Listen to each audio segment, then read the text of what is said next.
राधानगरी पाणलोट क्षेत्रामध्ये सततधार चालूच। तांबूस फुटता उधळलाली भूपाळी रामपारी, दिशादाही उजळल्या आल गोकुळ आपुल्या दारी। निर्भेळ आणि सकस चवीच गोकुळ लय भारी, चव आहे कोल्हापुरी गोकुळ लय भारी। गोकुळची दर्जेदार दुग्ध उत्पादने, गोकुळ अस्सल चव कोल्हापूरची। चव आहे कोल्हापुरी गोकुळ लय भारी।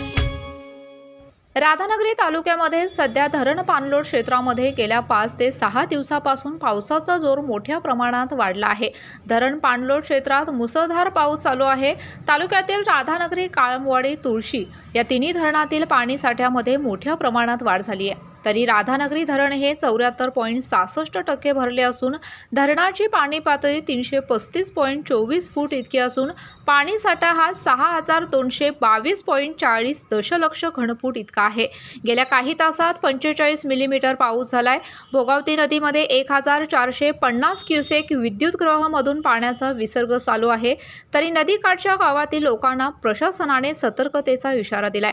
असाच पावसाचा जोर वाढल्यास जुलै अखेर धरण पूर्ण भरण्याची शक्यता आहे। राधानगरी न्यूज शाहीसाठी स्वप्नील कांबळे। सामान्य जनतेचा आवाज म्हणजेच न्यूज शाही न्यूज नेटवर्क। ताज्या व ठळक बातम्यांचा अचूक अंदाज घेण्यासाठी पहा न्यूज शाही न्यूज नेटवर्क। तर चॅनलला आजच सबस्क्राइब करा।